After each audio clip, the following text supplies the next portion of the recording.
Welcome, fellow lushes. Come on in, pull up a bar stool, and enjoy some cocktails with Dimples and the Beard.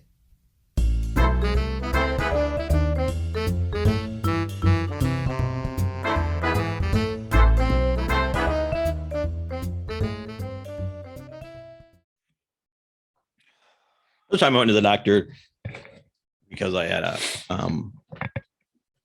it wasn't on my penis, but it was a scab like on my pubic area. Your taint? No, in the pubic area. In the butt? What? No. Do you need me to show you where the pubic area is? Are you Yeah, please do. not following along? Yeah, please show me exactly where the So scab I freaked was. out. And so I went to the doctor, and you know what I did? The worst decision I ever made. I don't want to say the worst decision you ever made. Had Roger drive me to the doctor. Why was that the worst decision? So as I'm in the waiting room, and we were going to go somewhere. So we're in the waiting room, and they call my name, and so I had to fill out why I'm there. And I'm like, a scab on maybe it was my sack. I don't know. I don't remember. Long time ago. So I went in, and if anybody's so Roger knew why I was have a scab. To stop in. So as they called my name, and I got up and was walking through the waiting room, and he's like, "Go get him, Scabby!" He yelled across the waiting room. That's not nice. Oh, Roger. Roger. Thank you, Roger. Steak bringing you, buddy. It was just a burst blood vessel or something like that. Oh, well, that's sweet. I know. Must have been some aggressive jerkin. I'm still not quite sure where it was. Can you show me? I can. Okay. I can. Want it up close? No, I want the camera to be able to see it. I'm going to show you. Oh, okay. I'm going to show you. All right. So my scab.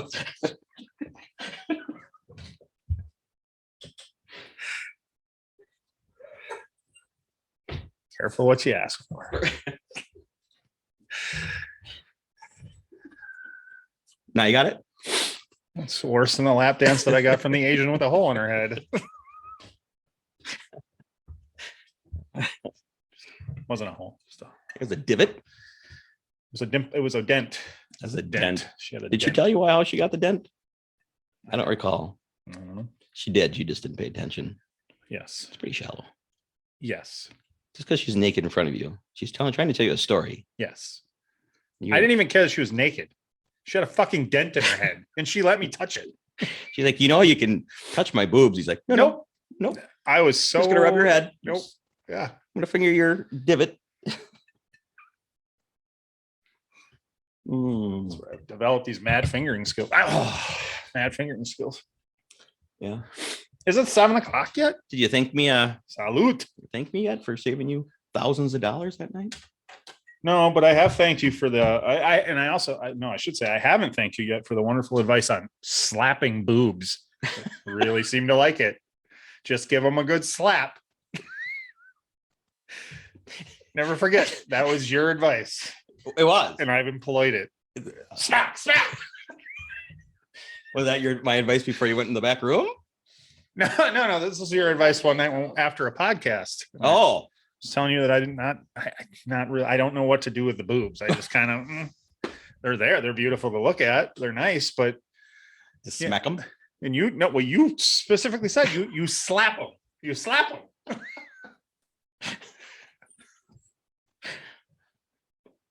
You stand by that? How's it work out for you? It's great. See? Great. And then, yes, I remember that and stand by it. That's great advice right there. It's great. You just slap them. You're welcome.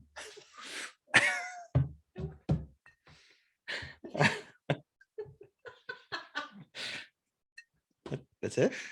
It's more like Yeah. Oh no. I'm showing you the slow motion version. The gentle version. Yeah.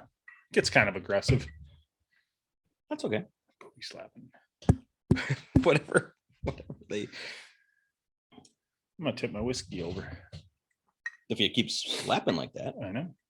Pretty excited. Look at that big ball. How is that? The big ball? The whiskey. It's whiskey. It's delicious. It's whiskey. Why are we drinking whiskey? Well, I followed. Okay. Oh, So, yep. I followed through on both parts of That it. fucking buzzer goes off. That's not mine. It's not mine. Wasn't mine. Yes, it was. That was 100% yours. Was that yours? Nope, wasn't mine. I don't have a You looked after the buzz.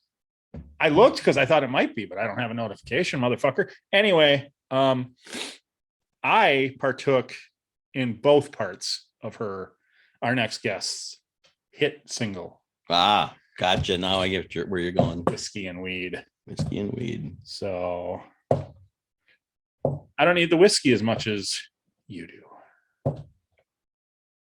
So I can go slower. I can enjoy it. Okay. I like to go slow. Yeah. Take my time.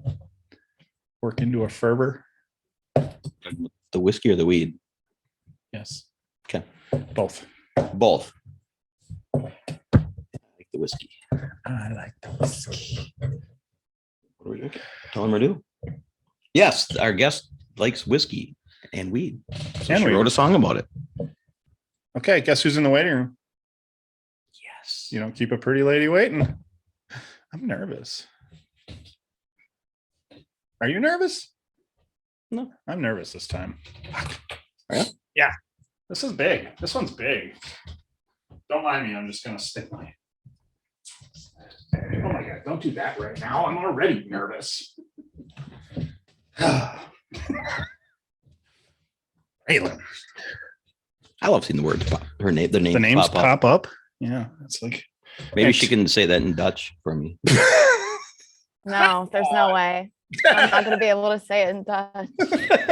It's an inside joke, but not so much inside because it's been out there. It's on a podcast. We had a guest once who could speak Dutch, and he asked if she could say his name in Dutch, and she said, "Yeah, your name's Kevin." What? So, yeah, that was a dumb moment. It was a great moment. How are you? I'm good. How are you guys? Cheers. I'm drinking beer. That's okay.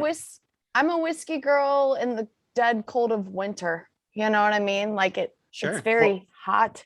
Well, we're in Wisconsin. It's halfway to winter already, so we got to start drinking. Yeah, it's for some reason summer just keeps hanging on here. I mean, it's just now getting to where it's chilly in the evening, you know. Yeah. But during the day, I'm in a tank. I would be fine in tank top and shorts during the day time. Perfect. So it's just summer's hanging on in the South.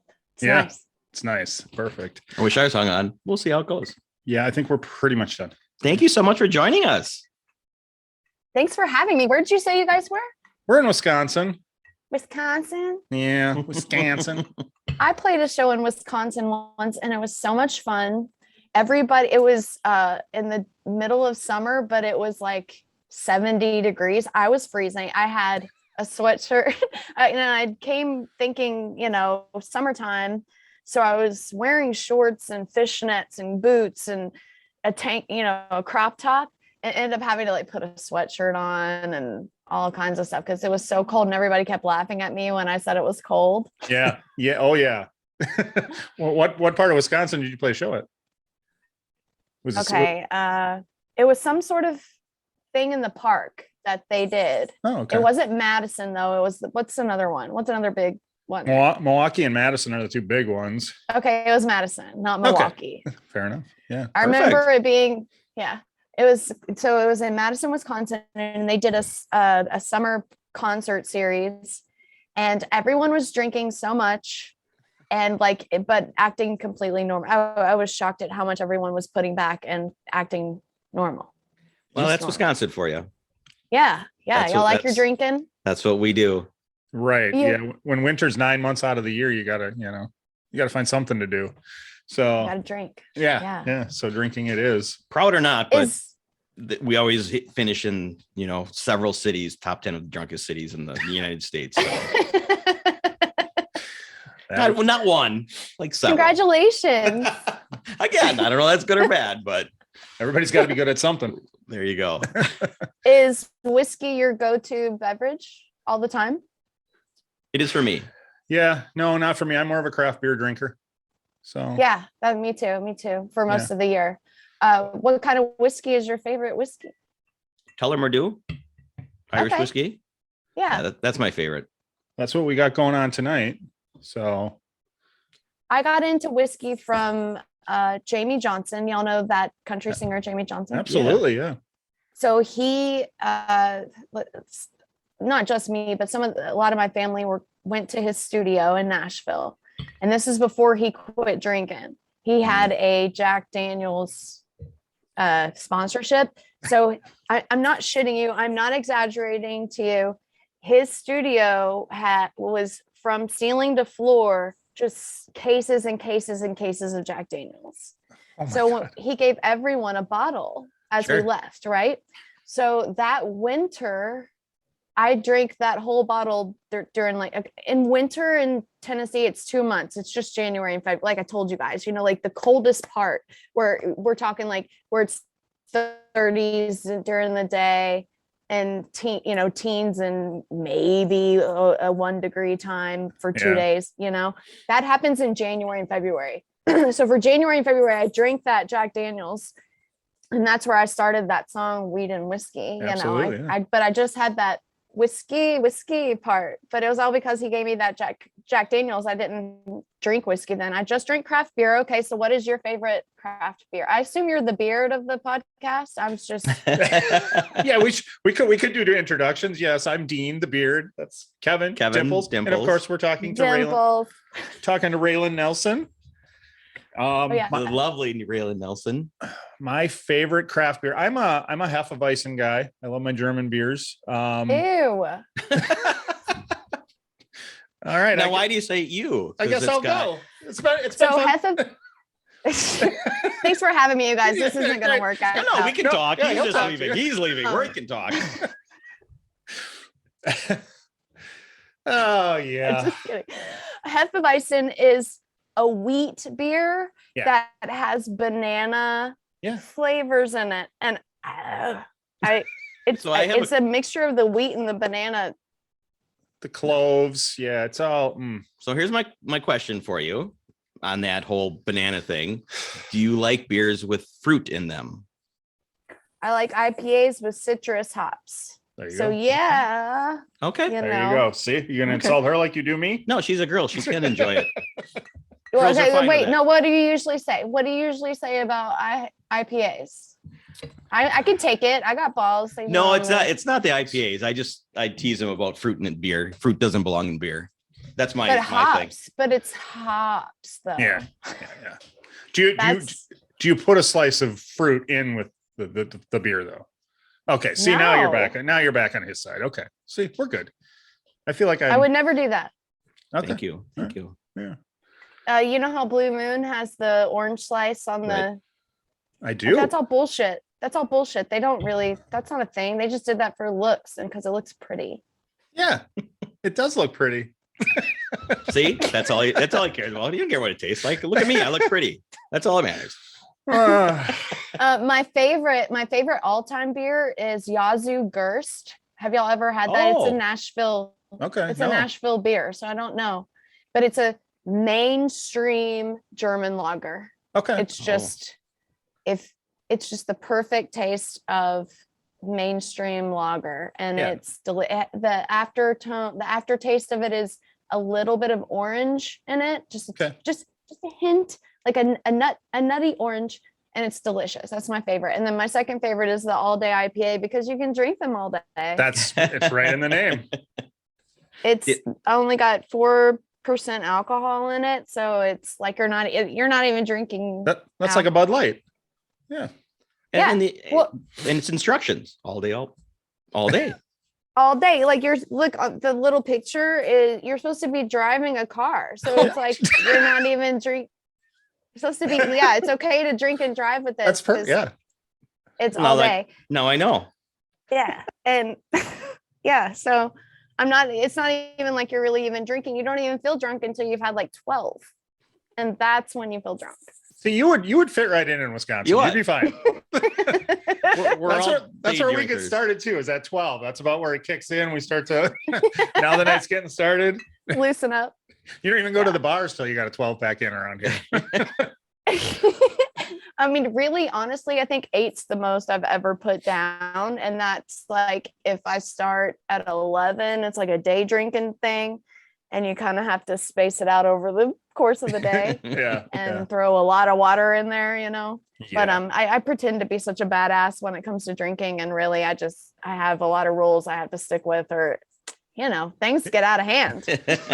I hear you. I hear you. Those are the stories we want to hear, though. Yeah, right. Yeah, some good drunk stories or some good high Yeah, stories. yeah. Any good story. As far as whiskey now, is that your preferred now, Jack? Since I do like the Jack Daniel. Basically, free whiskey that's given to me is my favorite. Which is what, when you write a song about weed and whiskey, people give you free whiskey. Not so much free weed because it's not legal here in Tennessee, but okay. It's not legal for you guys either. Yeah, we're one of the last ones too. But that's okay. I still partook in your song before the show started, so It's good. coming. We're It good. should be Good. coming. I did too. Good. That's the way to do it. Yeah. We are very much in the Bible Belt, so I feel like, but of the Bible Belt, I feel like we would be the best first ones. All the people from California have moved here. It's very, it's very little Hollywood. So Yeah. I feel like, come on. Yeah, it surprised me that a state with Nashville would not be legal. Right. Nashville just seems like the perfect place. So Yeah. Is that where you're in Nashville? Yeah, I am in Nashville. I'm in a little town north of Nashville, just over the Davidson County line, so I don't have to pay those taxes that went up 33%. Got out for that. Excellent. Yeah. My ex-wife just moved to Tennessee 3 months ago. Chattanooga. Yeah. Do I know her? Oh, Chattanooga's great. Chattanooga's awesome. I tell you what, every time I go to Chattanooga, I'm like, this is the place to be in Tennessee. Okay. really, it's like, it's not as big as Nashville is now. And it's beautiful. There's so much water and woods and so many outdoors things to do. Yeah. And there's stuff like that around here too, but not like Chattanooga. It's just small and cozy. There's a little town called South Pittsburgh, a little bit. It's before you get there from Nashville. So what is that? Is that, I guess you would say north-ish, whatever. I don't know. Yeah. I'm not good with directions. Please don't, whatever. Look at a map. Google it, bitches. But it's this cute little tiny town. And a friend of mine lives there, and I've played a little arts festival there. And it's apparently they were really trying to be the South, like Pittsburgh of the South, which is why they called it South Pittsburgh. Mining something down there. I don't know. Originally, that's how it started. But it's the cutest little tiny town, and I love Chattanooga. Yeah, it's great. Well, she got that right. She didn't get her husband's right, but she got that right. How many husbands does she have? Just the two. I'm just teasing Just her. the two of us. Just for a second. I'm impressed that people get married again and try again. Like, just why do we need that? I mean, I can understand if you're really, really old and then you want that person to be able to come see you in the hospital when you're dying or something, or you want them to have but can't that be done like legally? Can't you just like get a lawyer and say, hey, I want this person to be able to come see me. I want this person to have the say. Can't you just have that in writing somewhere without getting married? Yeah, absolutely. Yeah. Okay. Work on that. So apparently that's not in your future. So if I was in charge,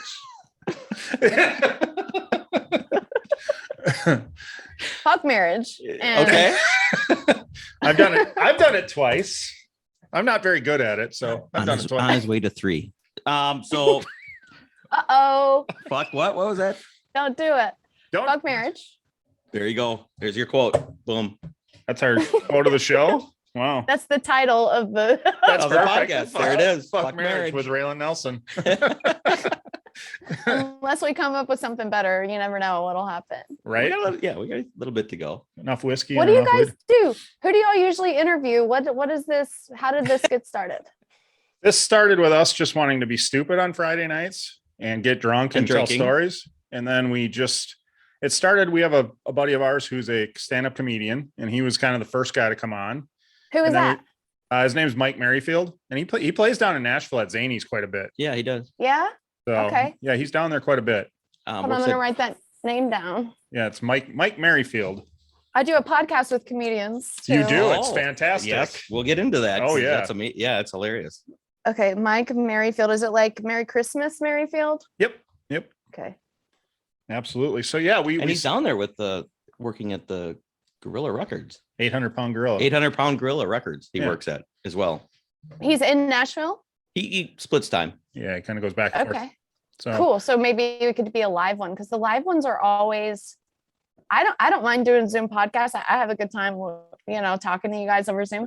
But a lot of times when you're trying to interview someone, I don't know if you notice this, it's hard over Zoom to get the energy, to feel their energy. And then if you tell a joke and they don't get it, yeah, it's just you get that just weird different. silence and all. Yeah.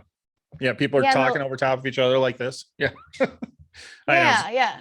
But Zoom if is you hard. kind of know that that's going to happen and roll with it or whatever, I don't know. But I do like the live ones. And I was given some advice to actually do more live ones because of that. I feel like I'm more comfortable with live ones when it's somebody I'm interviewing. I don't know. What are your thoughts? It is. I agree. It's hard. We've only done one live. Everything's been Zoom for us, and it's hard. Well, celebrity. I mean, what's that? We've had more live with my kids. Oh yeah. We've had other people in the room, but we got started. I dragged my kids into this. Did you say you talked to some celebrities? We are right now. Well, we're talking to one now. Oh, well, I don't count. My grandpa's a celebrity. I feel like I wouldn't count as a celebrity. Do you really think that? You have a blue check mark. Absolutely. You have a blue check mark on Instagram. That's celebrity. I mean, you're a celebrity? I think so. We don't have one. Listen, that shit was hard to get too, you guys. Is it really? They run you through the ringers? You got to suck a lot of dicks to get to that thing. That's not true. That's not true. Now we're podcasting. We're just gonna. That's not even true. Cut the first 10 minutes, and now we're podcasting. I actually had my guitar player suck a lot of dicks. Perfect. Perfect. That's the way to do it. I'll get him to do it. It's the weirdest thing. You have to request verification in the little settings, and you have to send your driver's license, and then you have to upload articles or whatever. You go through this whole thing, and then they're still like, no. And then one day I couldn't get into Facebook anymore because somebody had hacked into my account. Yeah. So I just was like, well, fuck it. I won't do Facebook anymore. I was like, whatever. And then talked to my aunt. My aunt was talking to some lady already fixing other Facebook issues. And she was like, I'll talk to her. She got it all figured out. And then I just happened to be like, hey, could you get me verified on Instagram? I've been trying. Yeah. And she said, send me 5 articles. I sent her the exact same thing I've been sending to Instagram for 4 years, you guys, the same thing, the exact same thing. And 2 hours later it happened. So here's what I'll do for you guys. Okay. I will hack into your Facebook. Perfect. We do have one of those for the show, so that's perfect. Get after it. You can have our permission to hack, so you're good. Yeah. It's recorded. Witnesses are listening that I've been given permission to hack into your Facebook. Absolutely. And then maybe you could get verified on Instagram. Well, you're going to have to bribe like 9,900 of your Instagram followers to follow us if we want that blue check mark. Because don't you have to be like over 10 grand or something? 10,000 followers? Yeah, I think so. Where are y'all at? Where are you at? We've passed 100. That's amazing. We're doing okay. Yeah. Y'all need a token dick sucker over there. I mean, we have one. Anything for the podcast, whatever it takes. I mean, I laughed so hard I split my headphones out. I mean, I'll do whatever I got. One. I'll do whatever I got to do to get on the honeydew. Are you kidding me? That podcast is fantastic. Cool. Yeah, it is. How cool is Ryan and the honeydew? Well, I know the podcast is cool. I keep trying to get him to come on, but he keeps saying no. So does he actually say no, or does he ignore you? No, I sent him one message, but that was only to tell him we used Carlotta Wood, who is the woman who did the voice for his podcast, like the beginning, the intro voice. We used her for ours. Yeah. Because honeydew. Yeah, I love her voice so much. Yeah. Isn't that wonderful? Yeah. So our introduction is done by her. She's got a great voice. yeah, that's a great reason to have him on. Well, that's what I thought, and that's what I told him, but I'm guessing he's a little busy. I know that he doesn't like Zooms either. The only way I talked him into that is just by begging him on the phone, because he's like, yeah, I'll do it. And then I called him, and we got on the phone and started talking. He was like, I don't really like Zoom. Is there any way we could like get you to fly out to California? And I was like, can you just please just Zoom, and he, so he did that. And so I know that Yeah. if you asked him to Zoom with you, he probably would. But if he was coming through Wisconsin or never close know. by, and you guys could go there, I'm pretty sure he's such a nice guy. Yeah. Well, he seems like it. He just seems so genuine. And I can't believe he invited me on his pod. I can't believe it. Let's talk about how did that all work out? How did you get in touch with him? And was he on your podcast first? Yes, Okay. I DM'd him. I've been listening to Ryan and the Honeydew for the pandemic, sometime during the pandemic, I caught wind of him through Tom and Christina's podcast. Mm-hmm. And I love Your Mom's House. I love Where My Mom's At, Josh Potter. I'm a YMH fan, and so automatically loved Ryan. Then when we started the podcast, I reached out to him through Instagram DMs, and he responded back like, holy shit, I love Willie Nelson. Of course I use my grandpa's name. Hell yes. And he's like, yeah, of course I'll do it, but I don't usually like Zoom. And then I sent him my number. We got on the phone. The first time we talked for like an hour, It was just so easy to talk to. And it was the first time I'd heard him laugh in real time, So I kept trying to make him laugh so I could hear him go, and and it's so funny because now it's on my ringtone now. So when I teach, also another thing over the pandemic, because we couldn't go play, we started a podcast, and then I got my yoga teacher certification.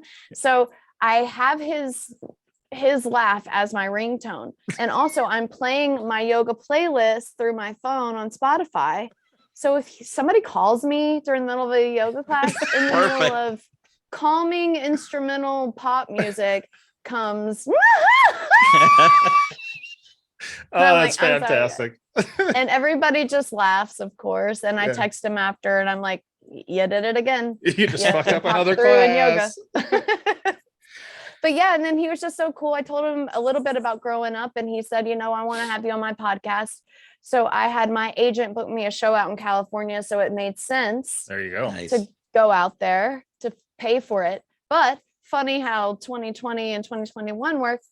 The day I got out there, it was like the day after the governor put the mask mandate back down again. Yeah. So the show was canceled. It was at Hotel Cafe. So the show was canceled. I flew my guitar player out to play guitar, like licks and stuff. And for no reason, because the show was canceled. So yeah, that was weird too. It was like, it all happened in time. Like we were at the Comedy Store at 10:30 one night. And at midnight, we were going to have to wear a mask, but we were okay at 10:45. Oh, geez. Yeah, that makes perfect sense. Yeah. Yeah. It was very strange. Yeah. You've had some pretty big names on though, huh? I mean, I just wrote down a list of some of the ones that I first of all, the newest episode you had Dave Williamson on, correct? Yeah. Yeah. And we just saw Bert Kreischer on Friday night. So Dave is with him, but he didn't open that show because he didn't. No, Bert travels with 4 openers, and they switch off. He has 2 of them do one night, and then the other 2 do the other night. I was a little bummed. I wanted to see Dave. So, who did you guys see open for him? Oh shoot, Shane Torres and Steve Fury. I think it was Steve. Okay. Something like that. So. Okay. Yeah. I don't know those guys either. Yeah, I had never heard of them, It's but so funny. yeah, there's so many comedians out there. Look at you. So obviously your podcast with the comedians is going gangbusters, and they're loving it. Who's that other one? Shane Torres and what? I think it was Steve, and I want to say Fury, like Furrey. That's right. Fury. Yeah. Okay. Yes. Podcast is going well. podcasting is so much fun. Right. It's better than having to produce a show because it's way more laid back than that. Yeah. And I get Kind to of talk addicting to to just do it again, and and who you can get on, and I love learning about people. So yeah, to me it's a kind of addicting. Yeah, and then you get to talk to some of your favorite people, right? Like that's how it started with the comedians. We don't like this in my band when we were traveling before COVID. We don't like the same music, so we would listen to stand-up comedy only. And so when pandemic hit, and then I was like, maybe we can figure out how to start a podcast too, because everybody else is, and there's nothing to do, and you kind of want to still talk to your fans. And we're a rock band, and we can't really do a whole lot of live streams because it doesn't come across over live stream like a real live music venue does. Yeah. So, so I just reached out to Doug Stanhope. He was my first one that I reached out to. That's And- awesome. Did you know him before that? No. I just Googled his information online, He Social fucking security tweets out number. his No. address. Yeah. Wow. Yeah. He's kind of crazy. He is. He tweets out his address. Yeah. Yeah. He Um, lives in some tiny little town in Arizona. Right. I've seen him. He's Bisbee. hilarious. He's Yeah. hilarious. There it is. Yep. Yeah. Yeah, he can do, invited us out there. It's just so far out, nobody will ever go. Yeah. I mean, some people do, but I'm you sure. know what I I'm mean? sure some people do. Yeah. Yeah. When you're Doug Stanhope, I'm sure some people eventually will knock on your door if you keep tweeting out your address. So. So Yeah. here's but your it's first still guest. really far Fun. out. First guest. He was fun because we ended up talking to him over Zoom for 3 hours. Holy shit. We were all drinking. He was smoking the whole time, and it just immediately started flowing and rolling, and it was so cool. It was kind of like where I was like, oh, this is going to be easy, but then once you start going, it's not the exact same For every guest, as right? it was with Doug. Like, it was just really easy to talk to him. Yeah, like sometimes it's just hard to pull stuff out of people when they're on Zoom for some reason.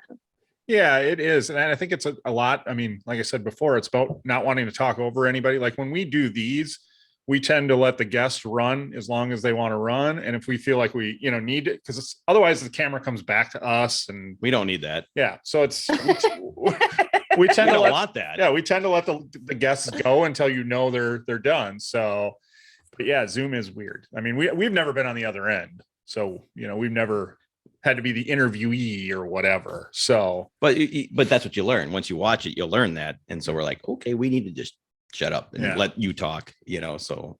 I don't know, because your fans of your podcast want to hear from you guys too, right? well, hopefully, hopefully, but probably not. No. We do much better with the episodes where we have guests. What are your professions? I do design. I do Yeah. design work, structural design work. I design buildings.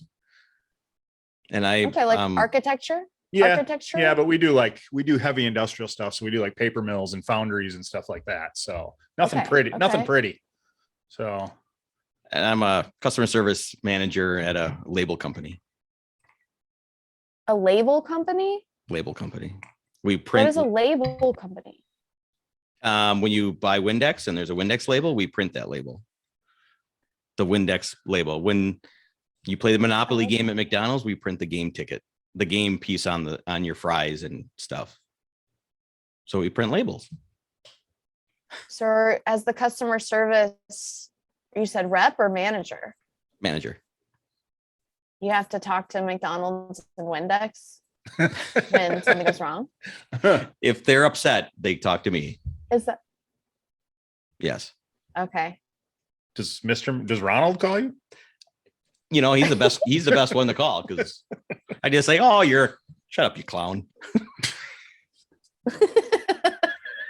Yes, Your feet are too big. Shut the fuck up. You're right. Yeah. But yeah, customers talk to me when they're mad. So yeah, I get a lot of brunt. So. Okay, so you guys just started this just to have fun on Friday nights with your bud. Yeah. I love that. Yeah. Did it start over the pandemic? Yes. Yeah. We had talked about it for quite a Yeah. while. We've done a lot of, we travel a lot together to go to music, to go to shows and stuff. And anytime we're in the car together for a couple hours, we're laughing and having a good time. So we should start recording this.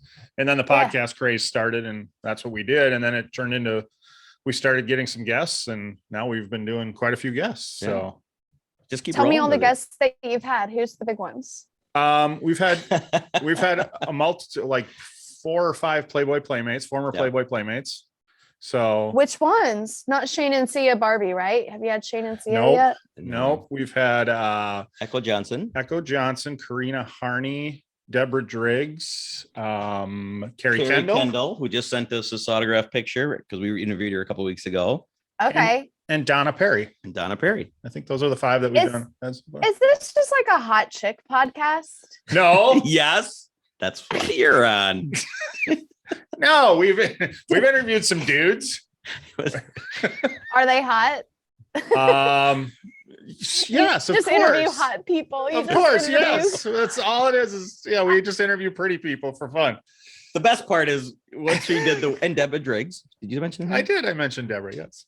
They're a tight knit group, so they kind of help talk to each other, and then hey, I was on the podcast, and so it just kind of kept rolling with the Playmates. Yeah. We have more coming up, and so what our theme was, cocktails and stuff. What do Playmates wear?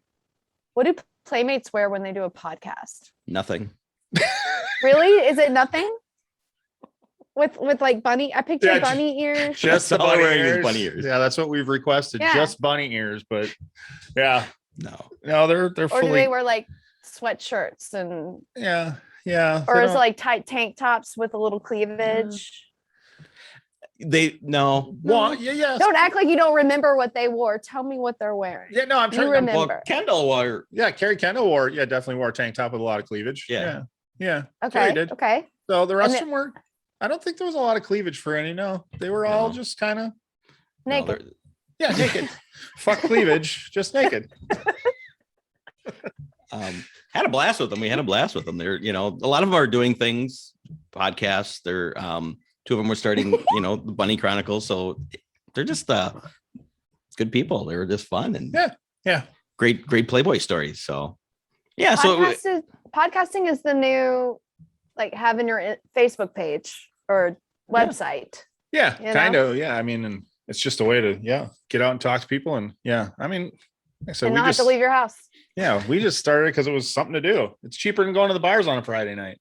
So have you ever thought of like doing a podcast with musicians? I know you do with the comedians, but or like interviewing. Yeah, other musicians you worked with. Yeah. Yeah, I mean, I could. It's just not as interesting to me as a comedy because. Okay, well. I mean, I know about musicians. You know, I don't know. Fair enough. They're cool. I guess. Yay. I would. I guess. Maybe. Like if they were funny. If they were funny, you know how podcasting is. If they were just a fucking box of rocks that can play guitar really well. Yeah, that's what is there to talk about? I've done a podcast with a great guitar player, and it was the shittiest podcast. Because they were just depressed and just kind of like, so I and it's kind of like I did this with my fans. I have Patreon, so just because you're a talented musician, it's not interesting to hear what you have to say. You have to be kind of put some effort into it. You have to have a personality. Yeah. So I've tried that. It didn't go as well as here's what I know about comedians. Comedians love to talk. They love to talk about themselves, and they love being on platforms that are small like mine because they can work out new material and not many people are going to hear it. It's like going to like New Material Monday. Right. And nobody's actually told me that. I'm just picking up on this because of what I've seen. And then I follow what, you know what I mean? I'm like, oh, this was something you said in the podcast. You were working that out. And I didn't quite know it at the time. I thought they were just having a conversation. Yeah. That's how good they are at that shit. Have you guys ever tried stand-up comedy? No. Heck no. My nephew did. No. I'm not funny. No. I'm not funny. I would need to get funny first. You gotta understand, when we crack each other up at late, we're usually drunk, so everything's funny. Right. Yeah. No, that's Have you ever tried stand-up comedy? I've done like 30 seconds of stand-up comedy at the Josh Wolf special oh in nice. Nashville. Yeah. But I mean, I feel like when I have a show, I do stand-up comedy, but I play songs in between. Sure. So it's not the same, because I realize they don't have songs to go to when they're bombing. You know, if nobody's laughing at my jokes, I'm like, head one, attitude, and you know, we just play a song. And so are you, between songs, are you telling stories that are funny? No, I write songs? jokes. Oh, Yeah. No, I write jokes. Yeah. Is that what's on that notebook you got in front of you? That you just keep writing stuff down? Is that that's a joke? Yeah, I write so many notes. I'm old school about writing things down by hand, because it's different. Or I mean, you could type something up and it helps you remember, but writing something down by hand helps it stick in your brain. Yeah. More better than this. But if I don't have paper, then I would definitely use I have notes in my phone too. It's just easier for me to be able to see it. Yeah. So but yeah, I'm working ahead. on my 3 minutes. When I was in Indianapolis with Ryan, he was like, do you want to get up and do 3 minutes? And I was like I felt my heart drop, you know. I was like, this is my chance and I'm not ready. I was like, I feel like comfortable only doing 1 minute unless you let me go back to the hotel, grab my ukulele and come back, and I can do I wrote a COVID song that I would do at the Josh Wolf shows. So, and I was like, he was like, I don't want you to have to go do that. Don't do that. So I do have 3 minutes I'm working on. That's just stand up, no song. But with the Josh Wolf thing, I did like a 30-second to a minute thing that I've worked on, and then played my COVID song. That's just a parody of On the Road Again, called On the Pole Again. Oh, is that recorded, and do you have it out? Not yet. I'll play it and sing it to you guys, or I'll play it and video of it and send it to you guys, and you guys can see it. perfect. But it's not recorded anywhere. No, you can't send it to my grandpa or anything. He's the only one who can't see it. He would just take the royalties from it. You'd be fine. That's true. It all stays in the family, I guess, if I were to record it, but I can't record that. Trust me. Like, wait till you hear it. It's pretty gross. Now I really want to hear it. You don't want to just play it right here, right now? I have to get my guitar. Hold on. Will you? This is fantastic. There we go. At one point, I said something like, "We should ask." No, her I was gonna play something. I was gonna first ask her if she's got a couple of jokes, or you want to play the song. But when this is fantastic.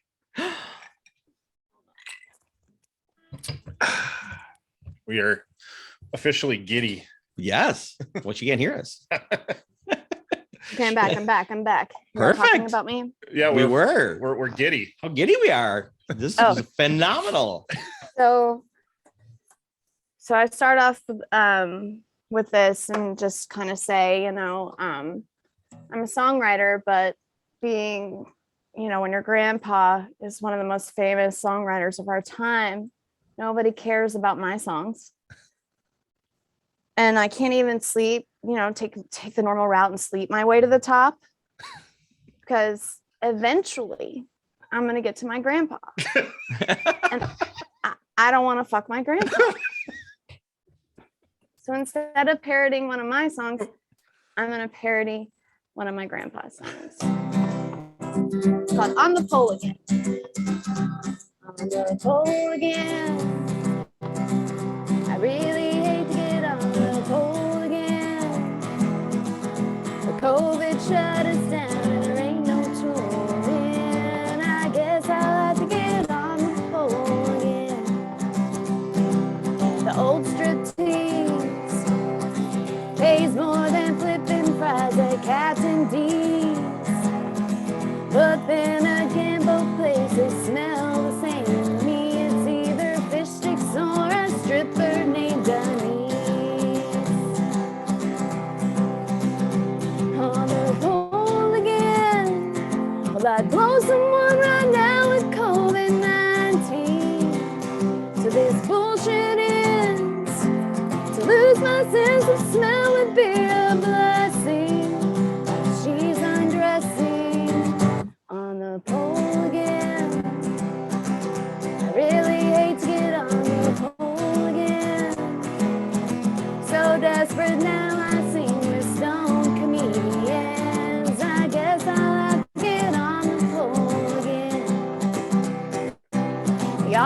see me on the pole again. Until we're all back on the road again. Yeah, I wonder, did that come across okay with the lag and everything? It did, yeah. It did. Yeah, it was. I mean, you get a little here and there, but it was good. It was good. Yeah. And I, as we were saying before, I had to cover my mouth to laugh because I didn't want the camera coming to me. So, right. Thank you so much. Oh, good. It did make you laugh, though. That was awesome. Oh my God. So that was the Josh Wolf thing. That's about 1 minute, right? Like a minute and a half of stuff with the song included. But I'll tell you what I've learned about comedians is that they don't like guitar comics guitar comics. It's not that they don't like them, but there's definitely like if I were to bring that into my stand-up comedy, but one day, like in my special, it would have to be toward the very end, and it'd have to be just one song, and it would be just because it's part of me and my life, Right, yeah. And it would have to be like that, where it was like a Papa Willie song that I changed or something. So comedy is a real passion for you. Right. Yeah, I think because, I decided when I was a teenager, I didn't want to be sad or cry anymore. So I was just going to start making everything funny, everything. Just, it didn't matter what came at me or what it was. I was just going to make it funny. And so I kind of just started doing that. And the best way to do that is to consume comedy all the time, stand-up comedy.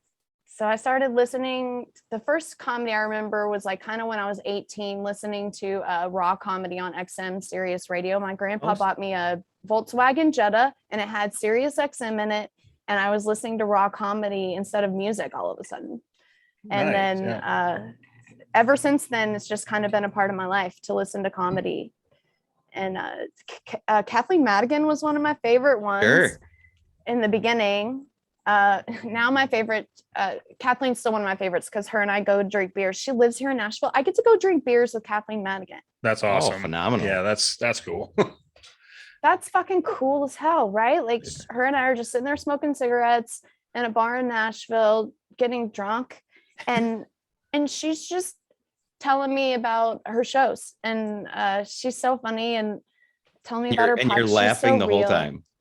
She gives me all kinds of advice. Yes, and she gives me advice. Like, I know that it's show business, or I'm sorry, I know that music and comedy are different, but they're very similar, and it's all show business. When I've had stuff come up, I would run it by her, and she'd be like, I would know, or she'd be like, yeah, try for it, but do this, So it's like, she kind of I feel like she's taking me under her wing in a really cool way, even though it's not the exact same thing that we're both doing. That's awesome. That's cool to hear. Yeah, good for her.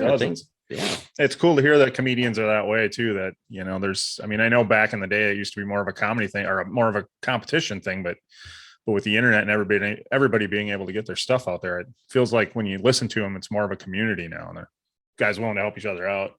So, see, with the internet and with there being billions of people on the earth, there's room for everyone to be talented and be on top. It shouldn't even be a top, it should just be this big level, because there's this wonderful thing called the internet that you can find anything on. You can consume whatever you want on whoever you are. If you don't like it, move on, find something else.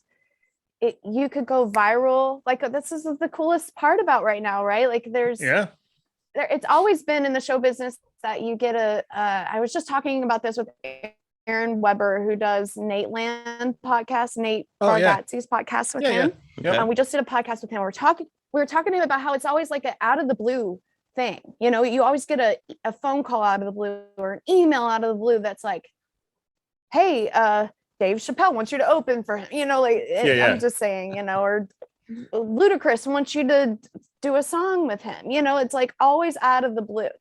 And I don't really know my point with that, where I was going, but with him and I were talking about that. Where was I going? Where was I? That's okay. But I think it was just the fact that anybody can be famous, or not famous, but just that's it.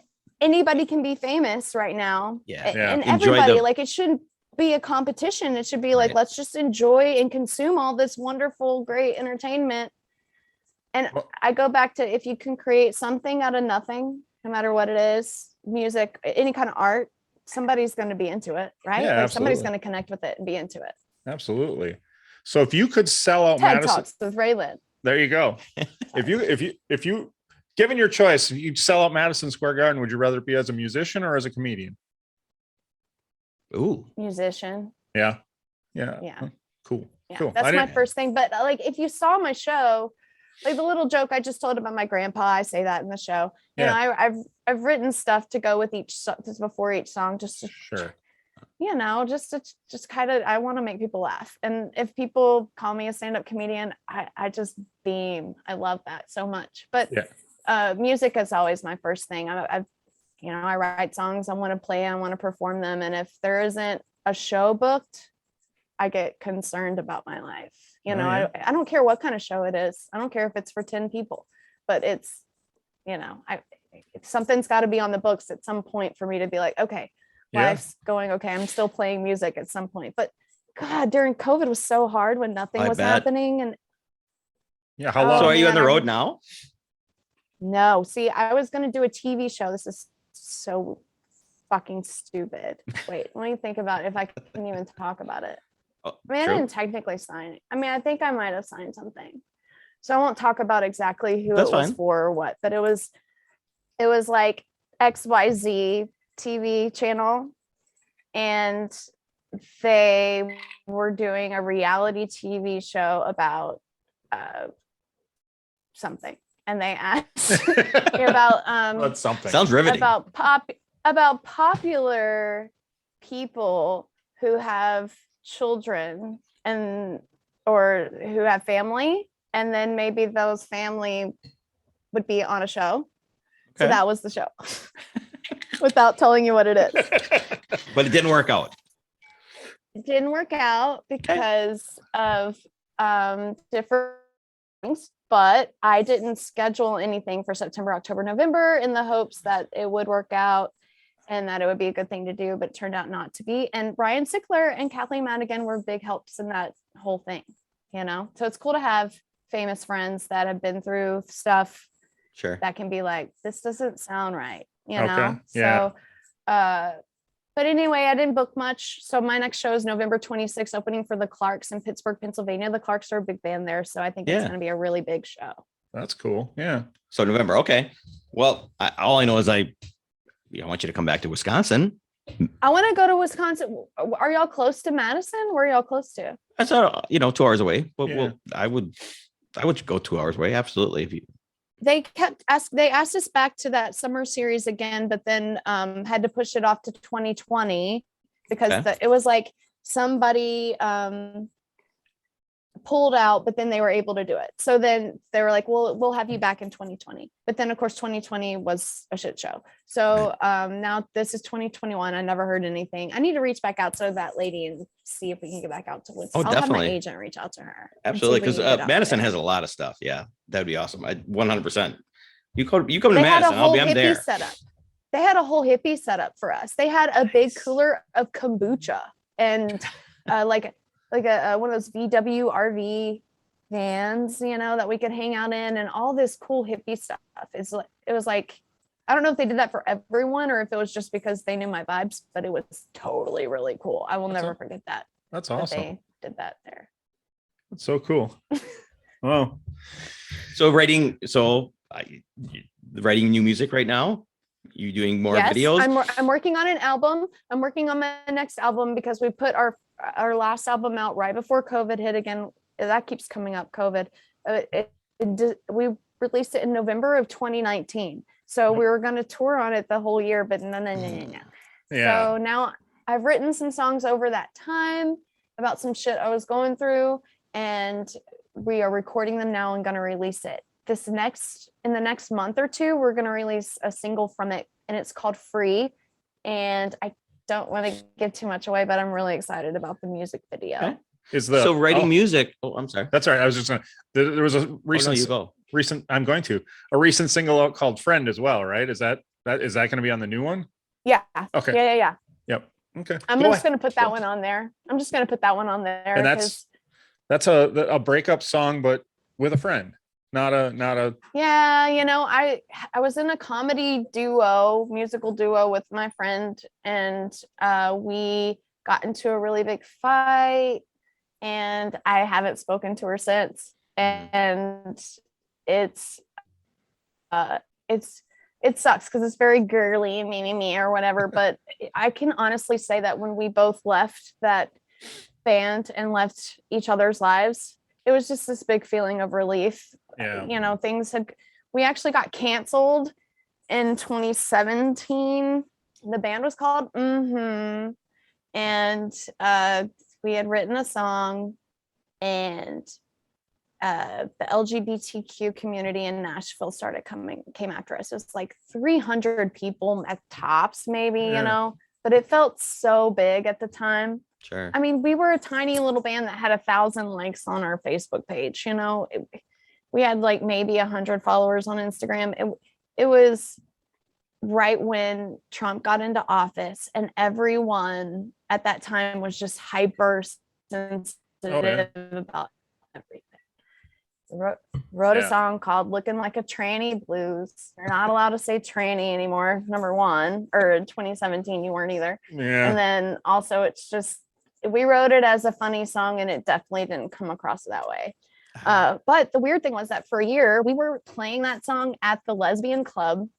I'm not a lesbian, but my friend that was in the band was bisexual and had been in lesbian relationships in the past. Yeah. And her and I looked a lot alike. We did up the look-alike thing, we wore chaps with barely any shorts on and crop tops, we were cute.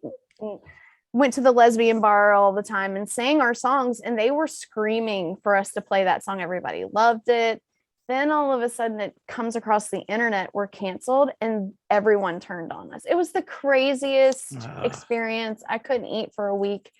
It was, I felt like it was such a tiny little thing too, because it was just Nashville. I can't imagine all of our favorite comedians who go through it with the world, Right. After seeing, Ari Shaffir is a friend of mine. After seeing him go through it, I was like, I can't wait to be canceled again. Yeah. Fuck these fuckers, he actually said, he was like, they're beneath us. Yeah, it was like, it's just like, it's true. The way he was like, you're smart, they're dumb. Yeah. And I was like, yeah, Ari. Yeah. Ari's a genius, man. That guy he is. He's great to listen to. So and obviously I just did him and I just filmed a music video for the song that we did. Ari Shaffir owns the song. Oh, really? And okay. Cool.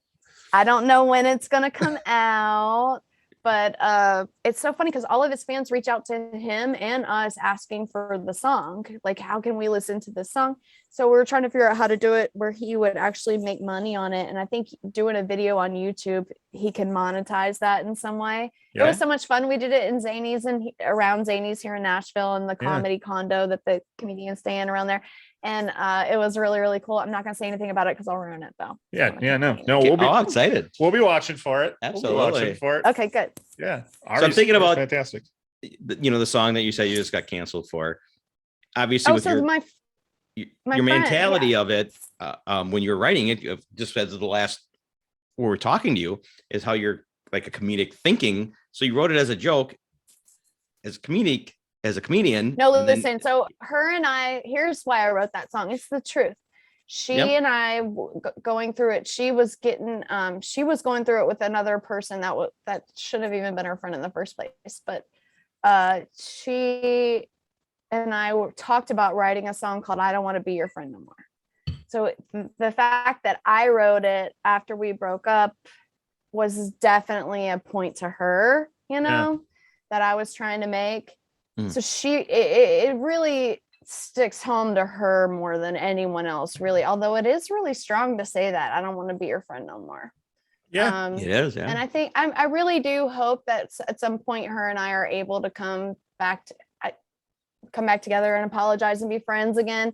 I just don't ever see us being a comedy duo again. You know, Sure. it was just so we were just drinking too much after that. After the tranny gate, I call it tranny gate. Tranny gate. And what's really sad is that, like I said, she was bisexual. She was married with a husband and a kid at the time, but she had plenty of lesbian relationships before. And I've always stood for freedom. That is my main thing. Like it was like Absolutely. they came after people that were on their side. It was a waste of time. Yeah, right. Them, you know, like to try to cancel these two girls that were just trying to be funny. And then when we apologized, the Nashville scene put out this thing that was like Willie Nelson's granddaughter and Hannah Fairlight of Pitch Perfect 3, because she was one of the actors in Pitch Perfect 3. Oh, okay. Oh yeah. Apologize for transphobic song is what it said. And it wasn't a transphobic song. We didn't write it in that way. We were writing it in a funny comedic way, like that we would totally gotten away with in 2015. Yeah. It was Right. anyway. We apologized to the community though, because we weren't trying to hurt anyone, and we never would. You know, we stand for freedom. But anyway, what's really sad is after that, her and I we started drinking when we were together. We never got along after the big fight.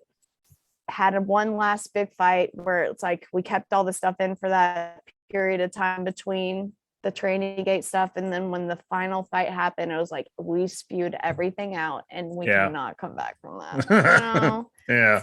I don't think it's the right way to handle that situation. It's just the way it happened. Well, someday maybe. Again, like you said, not the best of friends, but at least you can be friends again. That'd be awesome. Maybe I do have a song called You Blocked Me on Instagram that is also about that situation that comes out on the next. There's a few of them. It's funny. They sound like breakup songs, but it really is just about a friend. Yeah. You know? Yeah. So is your greatest for writing songs, your greatest inspiration when it's a bad situation, or do you like to write about happy situations? Whatever's going on. Okay. Whatever's going on. I write songs about whatever's going on around me. It could be about what's going on with a friend or like something that they're going through, or a TV show I watch, but it comes from something around me. And then I'll be writing. I make myself drive back roads to and from home, even though it's a little bit longer, because for some reason my brain it'll shoot me lyrics during that time, or great ideas to do, or for a music video or something like. I don't know why that is, but it's just been consistent. So that's my process. If I have inspiration, I'm like, I'll go take a drive, you know, and see what comes. Well, so it's great that you're able to find that's what you need to do. That's good. Yeah, it doesn't work every time, but No. You know what I mean. You know what I mean. But so I'll just consistently do it. What's your inspiration? Did you conceive the video for the weed and whiskey video that you jumped in the back of the truck? Yeah. Or was that somebody else's inspiration to film it that way? My guitar player JB and I were sitting around and we're trying to figure out what to do for that video. So we started smoking weed to figure out what the fuck. And then I was like, well, I wish we could find a weed field. And he was like, well, we could probably find a field here, you know? So, I mean, CBD hemp is huge here right now. I mean, you can't go 0.4 miles, you know, without seeing a CBD place. I can't wait till weed's legal because it'll be everywhere. You know? Right, yeah, but right. I found a hemp farm, reached out to them, and they're like, yeah, you can come film. So we just showed up there. We had no idea. We just knew we was going to be in a field. So we just got there and then just started. I just knew I wanted to like dance around in it. Okay. And then we just kind of worked out the rest of it from there. Like all the truck stuff was way later. Evan almost killed us driving that truck, by the way. He turns into the driveway, but when you see it in the video, it doesn't look scary at all, but we all thought we were losing our life in that moment. Like the way he turned in, we were like, you know, brace. In the moment, I was like, I can't wait to watch that. I felt like we were all like, oh, you know, but it wasn't. All of us just braced, and you can kind of see it in our faces, but it's so fast that you don't. It looks like nothing, but he literally almost killed us in that. Real. Well, I'm gonna He's look not now. our drummer anymore. Yeah, I was gonna. After that, I was definitely gonna ask about that because on the website, your list of drummers is like 20 people long or something. Yeah, 13. I think we've had. Thursday? Isn't that weird? What's the deal with that? don't know. What's with I don't drummers? know. We're What's like with drummers? Spinal tap or something. Right. I don't know. We have the curse of. None of them have died yet, Well, that's good. Well, good. That's Knock on wood. but they all go to better bands. Like, we lost one to Steve Earle. Oh, Not better bands, different bands. More popular bands. All right. yeah. Lost one to Steve Earle, lost one to Gene Simmons, lost one to hold on. There's another big one. There's another Steve. All I can say is Steve Aerosmith, Steven Tyler. all I can lost say is Sarah to Gene Steven. Simmons should not be more popular. That's all I'm going to say about that. And then I'm going to stop. Yeah. Anyway. Gene did like the band. I will say that. Oh yeah, Uh-huh. that's good. There you go. That's good. He That's told good. us we should get trademarked. He was had us put him on the guest list for our show at Whiskey Go Go, Oh, nice. and he did not show up, but he did tell us put him on the list. And yeah, he I bet he trademarked because he kept saying you guys need a trademark. Y'all need a trademark. If you don't, I'm gonna do it. Sounds like something He So did he it, might have yeah. already done it. Yeah, he might. He did it. Yeah, he does that. He Yeah. trademarks everything. Yeah. And that's how he makes money. Billions. Yeah, somebody could trademark the beard and the dimples. I know we've Gene talked. Simmons probably already has. Yeah, we've talked about that, whether we need to do it or not. Now that you mentioned that, maybe we should. Before Gene does. Before Gene gets it on us. Yeah. Gene's probably already done it, but yeah, you should get on that in case you hadn't. Yeah. And, We've Damn been you, told. Gene. We've been told a handful of times it's a good name, so we probably should get on it. So it's a pretty good name. yeah, it works. Okay. I mean, it's unique. So we've got that. So If nothing else, yeah. except great guests. Do you Hot chicks. And hot chicks is right. we need you on the road is what I'm so excited for. I'm like, when are you going to be on the road? When are you going to tour? And anywhere close, I'll get to. Well, okay, what's a rock venue out there that way? I'll have my agent reach out. Well, there's a new one that just What are the rock venues? there's In a- Madison, the new I was going to say the new one in Green Bay that just opened. That's bringing in a lot of fairly big bands. It's called Epic Event Center. good in Green Bay. Yeah. Yeah, they've been bringing in Epic some Event Center. good acts. So What's the new one? And what's not new now, but we were supposed to go see the Sylvie the in Madison. Sylvie. Yep. Okay. SILVY. SYLVEE, I think. something goofy. Yeah. Yeah. Oh, well, that's dumb as fuck. That's the Right. dumbest Yeah, just- way to spell that shit. just come to Green Bay, come to Epic. It's closer for us anyway. I'm just being selfish now. Right. But if you go back to the park thing, yeah, absolutely. Yeah. We just yeah, it was like Cedar Stone or something like that. Sure. Does that sound They have like so something? much going on. Yeah. Cedarburg. Cedar Stone. Hmm. No, that can't be right. Let me just look up Wisconsin, see if it comes up somewhere. All I know is it doesn't matter where in Wisconsin. We just drove like 26 hours to go to some shows for Labor Day weekend. So a couple hours in Wisconsin is nothing. We'll go anywhere. Yeah. Well, I would. Yeah. Oh, Very excited to man. see you live. Oh, you know what? It might be Milwaukee and not Madison. Okay. Ha! That's where I was born, Milwaukee. So I love Milwaukee. Okay. So do you guys ever get down to Nashville? We want to Oh, get down to no. Nashville. Which we had a trip. We had a trip planned for his birthday, April, when COVID started. We were supposed to be coming down in April, and then we ended up canceling because of COVID. So Okay. definitely got to get down there at some point. We'll get there. Yeah, when you guys come to Nashville, you guys should come on our podcast. Well, And just talk about podcasting. Podcasting. I would.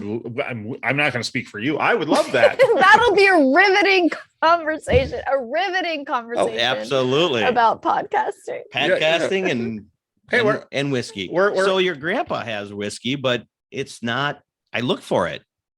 Whiskey River. Oh yeah, you can't find it anymore. Not unless- Is it I stop? get emails about that.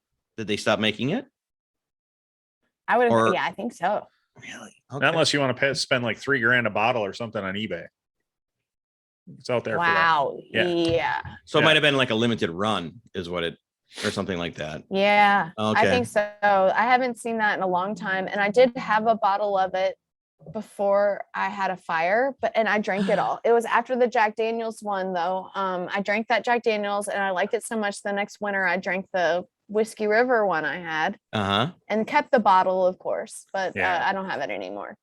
But yeah. I haven't seen that, and I checked my grandpa's fan email on his website. So I get a lot of emails about it. They're like, hey, where's this Whiskey River? You know? Yeah, I would imagine. People want that back. They do. I'll send an email to my grandpa's team and say, whatever happened with that? Yeah. I get a feeling you bring that out. Yeah. It's going to be because whiskey is so big right now as well. Oh, yeah. So many people do, I don't remember what year he brought it out, but that was before the big whiskey push. So the boom. Yeah.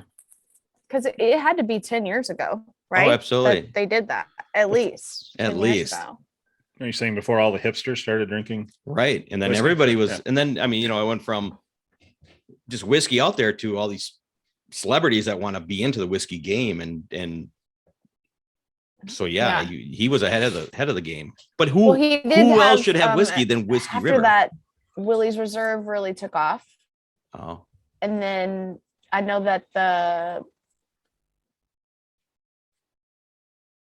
there we go. You still there? What was the last part? Yeah. You froze up for a second, I think. And he had shit. My internet's. I know. You guys did too. You guys froze up too. Are we back? Yeah, we're back now. Yep. Seems good. That's all right. Can you hear me? Yeah, absolutely. Okay. We all froze. You guys froze too. I could hear what you were saying. But you were frozen. Can you hear me now? Yeah. We're all frozen. Yeah, it's kind of freezing on and off. That's all right. Seems good now. Yeah. We're good here. We're good with you right now. Okay. Are we good? Yes. Okay. All good. Whiskey. I was just saying that Willie's Reserve came out after the Whiskey River thing. And I think that really went off because for a long time, the supply couldn't meet the demand of the Willie's Reserve. Maybe even still now. It's just hard to keep it. Anytime they get it out, it's just, they need more. Yeah. So I know that he works with just a couple growers too. So it's just hard to meet the demand of it. So yeah, I need to mention that though, because I have had a lot of people ask about that.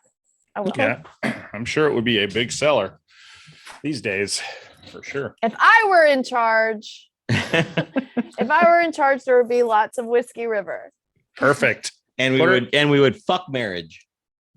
Fuck marriage and lots of Whiskey River. Fuck whiskey. I'm on board. Fuck marriage, drink whiskey. That's her. There you go. Eat weed.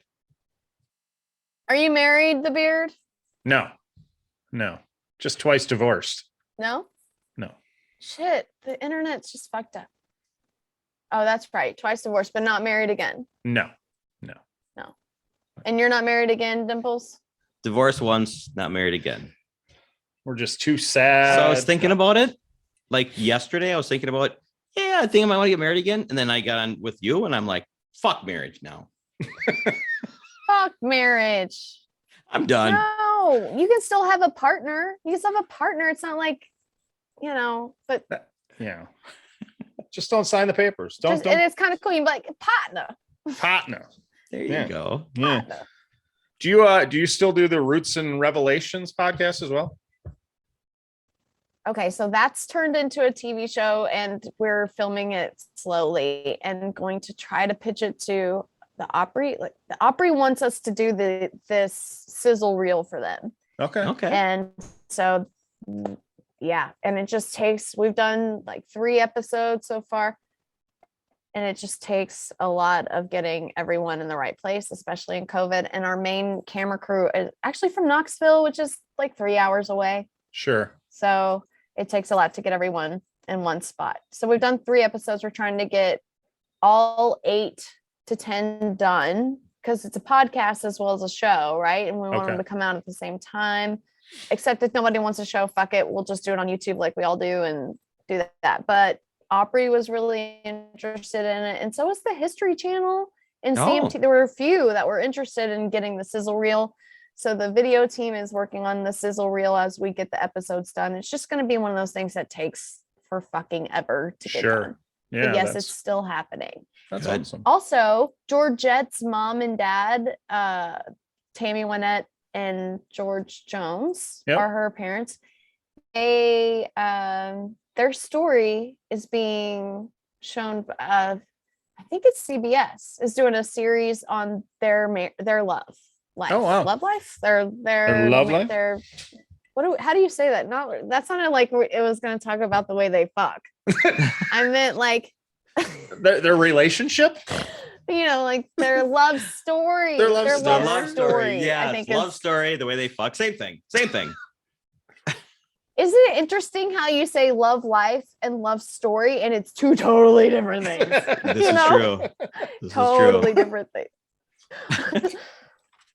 Okay, so their love story is going to be shown on CBS. Jessica Chastain is going to play Tammy, and I think Josh Brolin is going to play George. I think. Wow. Okay. So we know that after that is happening, I think that happens this next winter time, like January, that's going to come out, or maybe it's kind of nowish. I need to look in on it because it's kind of, I thought it was going to be this fall, but it might be pushed it back a little bit because I've been following Jessica Chastain and I haven't seen anything. But anyway, that's going to be huge, and also could use its own spark to bring. Georgette's hoping that would help the show after that show airs, and there's maybe a little spark of George and Tammy again, that there'll be something. You know what I mean? Just like a little bit. Oh, hey, here's other stuff.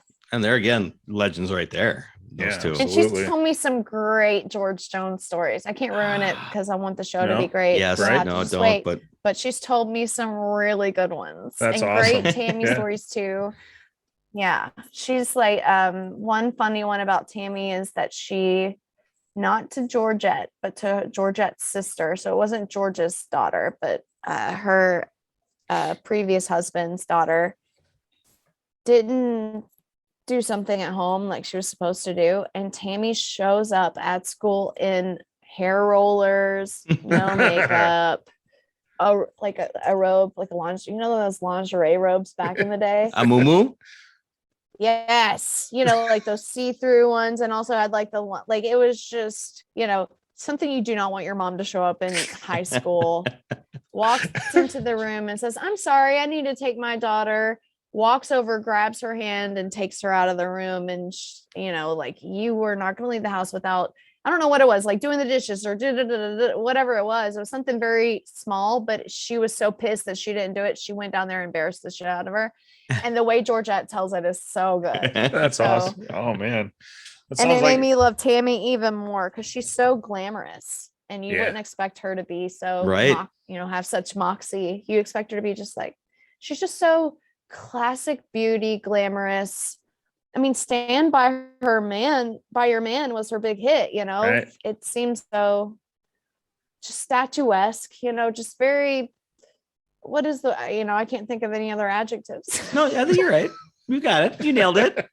Yeah. But anyway, tune into Roots and Revelations for sure whenever that comes out. I'm excited about it. It'll be good. We talked to some really cool people, and I'm hoping to get some of my family members on there too, like Lucas and Amy, but I think we want to get our family members on for like this season, like the episode 10. That's the last, like, there you go, the grand finale of the season. Sure, that's perfect. Yeah, that's nice. Yeah. We did see Willie and family down at Farm Aid. What year was that? They came to Farm Aid 2012 maybe. Yeah, Farm Aid was in Milwaukee, and so we went down to Farm Aid and saw Willie and family. It was one of the ones that I went up, Farm Aid, all the things, but there were certain acts that I pushed my way up front for, and Willie was one of them. Good. That was at probably the end of the night too, huh? It was. When they brought everybody up. Yeah. That's such a great event. Yeah, we got to play Farm Aid in 2014, so it was a couple years after that. Okay. in Raleigh, North Carolina. Sure. And yeah, he started Farm Aid the year after I was born. And Oh my god. I identify as a 27-year-old. Oh yeah. I was gonna say I thought it had been around longer than 25 years, but apparently. Thank you, thank you, Beard. Thank you. Yeah, But I was born in 1984, so it started in 1985, and You're right. it's gone. I think it's gone every single year except for maybe 2 or 3. There's great. been a couple of Oh, there were. off, Okay. but during COVID they kept it going just over live stream. You know. Okay, so I have to. It's great. Yeah, it's a great event. I'm sorry. When they brought that out, I just remember thinking that's the greatest thing. And the artists that were involved were phenomenal. You know. Yeah. And I love supporting it. So. Yeah, good. I'm proud of him for doing it too. It's a good cause, and yeah, he's always been for the underdog.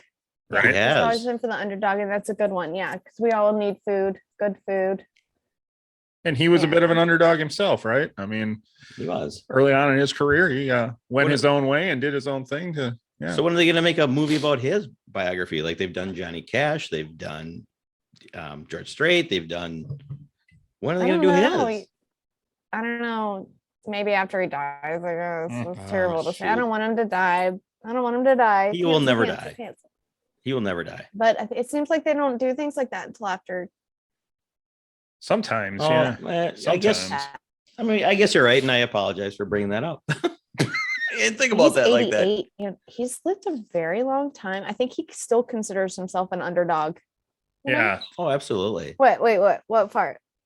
Well, about bringing up the movie, making a movie about him, I didn't connect that. They usually do it after they pass. So I didn't mean. Yeah, God, why do you want my grandpa to die? No, already, never. Jeez. He'll never die. He'll never die. I'm so glad you said that one. If he dies tomorrow, it's your fault. Oh my God. God. If he dies tomorrow, this episode never will see the light of day.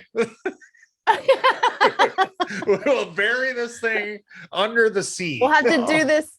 We'll have to do it like 6 months from now after my grief-stricken life is done.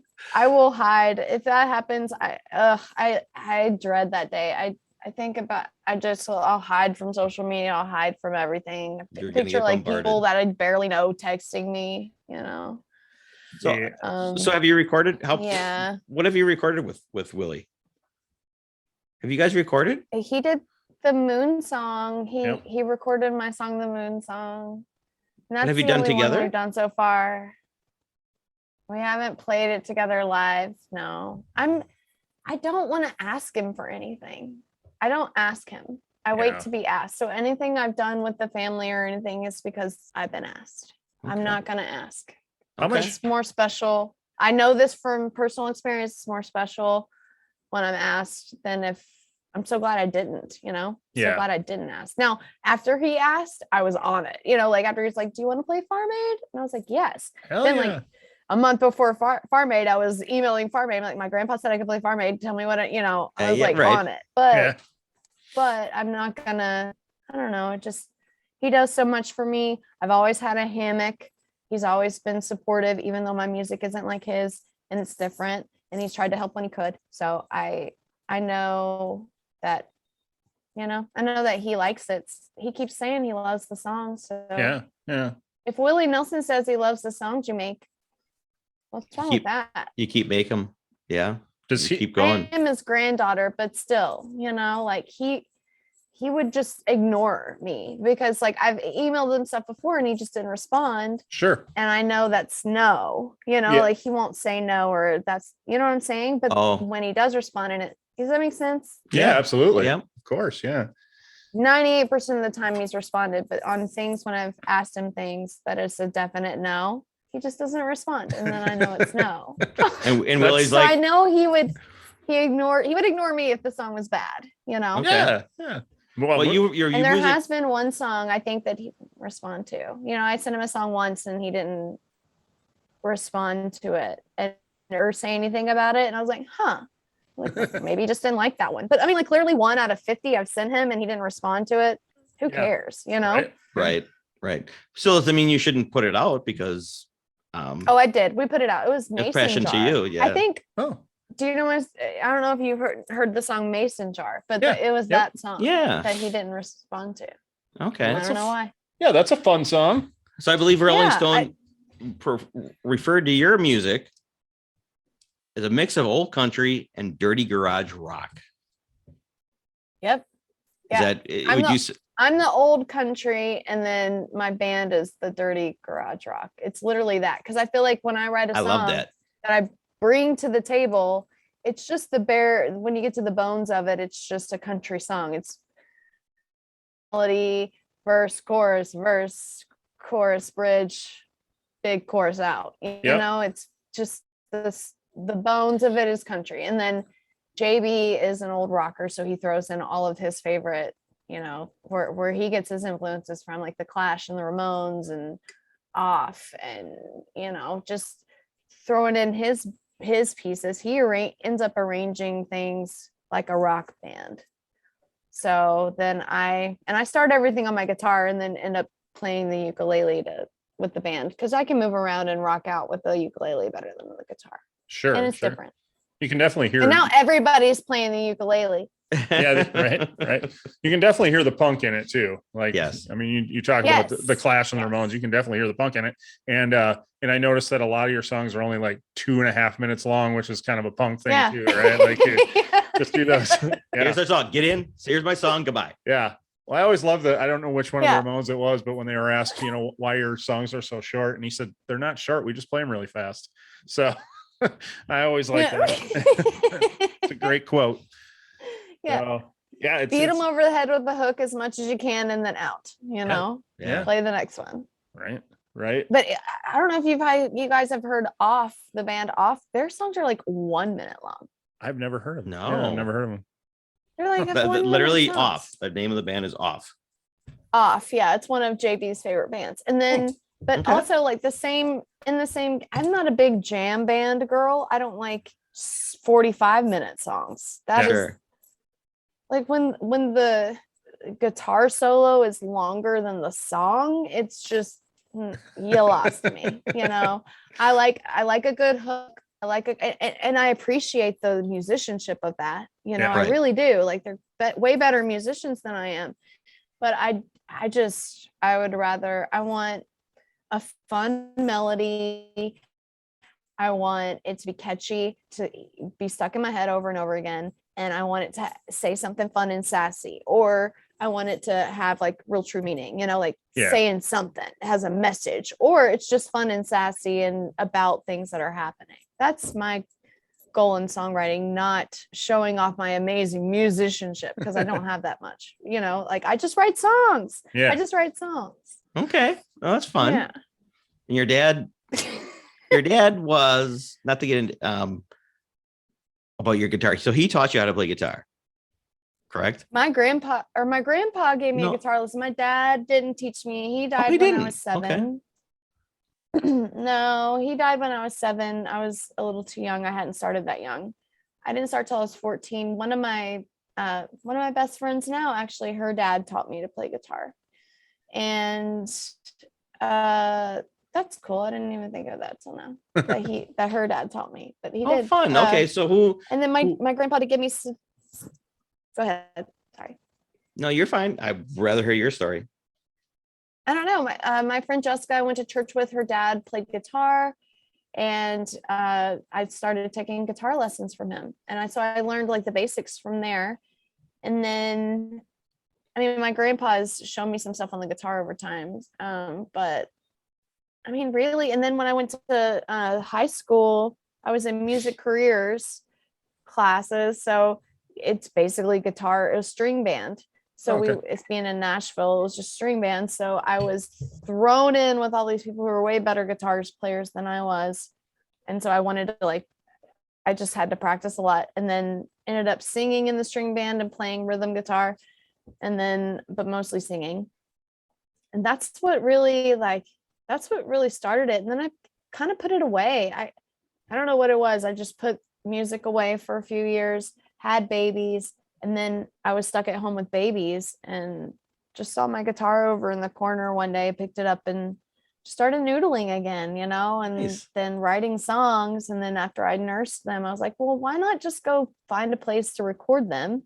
Yeah. I met JB through the guy that we both bought weed from here in town. And where the best Perfect. relationships are formed. it's true, right? Yeah. And so we I went over to his place. I recorded some of the pieces of songs that I had because they weren't even all completely done, Yeah. But by the end of this thing, he was like, we should put a combo together and finish these songs, and let's like figure out. And at first we were going to do something really country. And then it just ended up, he's like, I'm better at rock, so let's just make this hybrid thing. We Nice. did that. A lot of people like it, but like as far as like Music Row, they weren't into it or anything, and they wanted to change it. They wanted me to get rid of the band. They wanted it to be just me and have songwriters write the songs. But I was a mom and at home, I'm like, no, I'll just do something on my own. It's not necessary that I have to have a record label. I just want to write songs and play them with my band. So if it's great and successful, fantastic. If not, fuck you guys, Well, yeah, So- Perfect. especially So now. how long have you been with JB? How long have you been with him? Since the beginning, he's been my guitar player and music partner since the beginning of Raelyn Wow, Nelson Band. That's fantastic. He Wow. he is the rock in there, Yeah. He opened my whole world up to the Ramones and Clash and all these bands I had never really tapped into, even like Joan Jett and the Runaways and stuff I love now. They're on my everyday playlist now. It's a trip that I didn't even know that before I was 20. I just didn't dive into it. My mom was never big into music other than like Jesus music, and my stepdad wasn't either, and my dad was dead. So I just kind of went with pop music, what was going on around, and then my grandpa's music, and then so they opened me up to all that, and it's so much fun to rock out on stage. It is the best. It's got to be better than pop music on stage, like trying to dance in the choreographed shit. Yeah, and I love that. I love watching that stuff too, and it'd be fun to do it, but it's not as fun as just rocking out and playing your instrument and screaming, singing. It's just singing your songs. So so you're writing an album now. Tell me about your other albums. Let's plug all your albums out now, or Well, the first one was an EP that we put out. It was just Raelyn Nelson Band, and it has where we mimic the Ramones.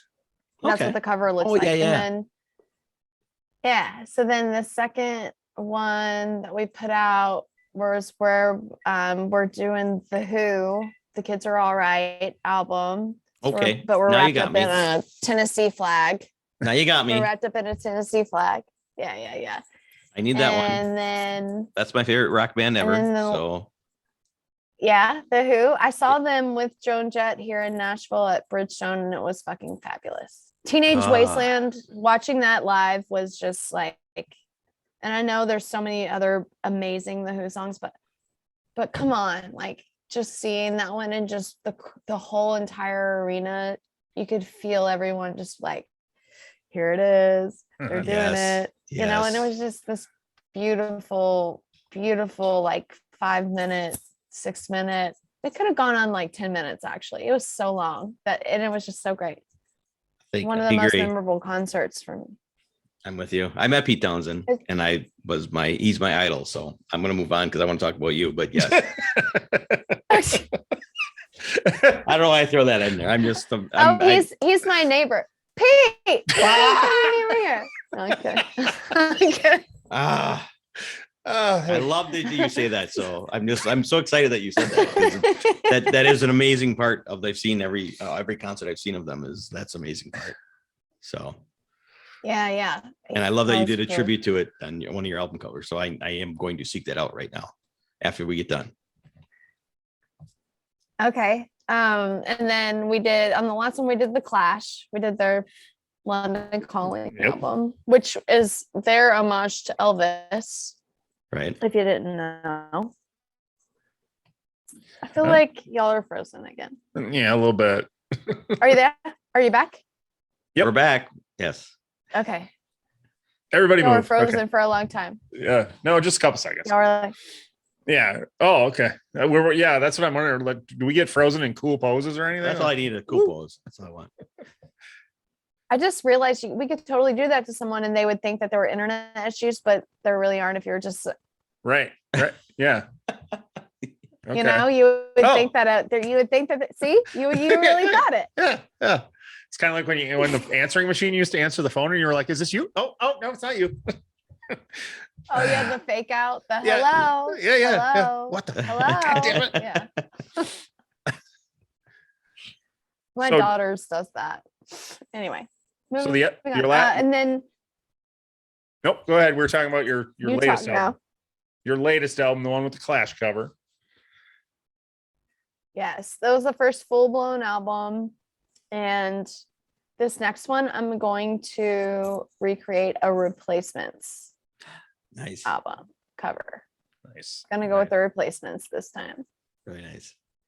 You were hitting all the good ones. And yeah. Yeah, I agree. I think so too. My band is definitely the help in that area. They're like, we should do this one now. And I'm like, okay, let's do it. And then I'll just pick which one I want to do. And so yeah, we're gonna do that. And I think I want to call the album Your Favorite Disappointment. I'm just not that's the best one so far that I have. Cool. I like it, actually. Yeah, I really do. So Yeah. That's my vote. Not that it means anything, but yeah, I like that title, actually. It does. It means a lot. Your favorite disappointment. Yeah, I like it. Okay. You're like, okay. I don't Well, give a it shit. just I don't seems give a like shit, but it is. Everyone expects something out of Willie Nelson's granddaughter that's not. I'm never exactly what anyone expects. So I just want to like play off of that a little bit, you know? Yeah. Even though it's not what you expect, it's gonna be your favorite. Anyway. Yeah. I have to ask one fan question because Okay. you got to play Farm Aid and we drove 26 miles across the country to go see the Dave Matthews Band. So I just got to know if you've met Dave. Yes, and he gave me ogly eyes. You know those like when he was like, yeah. Yeah. I did. Attaboy. I could have made out with Dave Matthews if I wanted to, Attaboy. but I did. Yeah. He also apparently has a kiss with my Aunt Lana every years or so. They'll share a kiss. So it felt weird that I don't think he quite knew who I was when he ogled me. Then when I met him and he's like, oh, it's Willie's granddaughter, there wasn't any more of that. Sure. Then But it's- yeah, Best I totally behavior. could have fucked Dave Matthews if I wanted to. Well, I want I'm to. just kidding. Wait, what? Wait, what? Edit. We'll make it- edit. What? I know. So I'm obsessed with Nikki Glazer. She's one of my favorite comedians. Yeah. Or Yes. she's like yeah. And so I've like thought about trying to get her to come with me to Farm Aid. I'm like, come on, Dave. She's obsessed with Dave Matthews. So I'm like, Yep. Dave, he's Yeah. he's part of the Farm Aid, and you and I should just go to Farm Aid together and hang out. Hang out. Yeah. Hell yeah. She's the voice on the Dave Matthews channel on Sirius. So She is. she does the promos on that channel. Yeah. She could probably hang out with him anytime she wanted to and not need me at all. He's so But- funny. She is very funny. Yeah. She's the best. I love her. Yeah. I love her podcast. I listen to it every day. That's another one that I wanted to ask you about. You had Jason Ellis on, and I love Jason Ellis.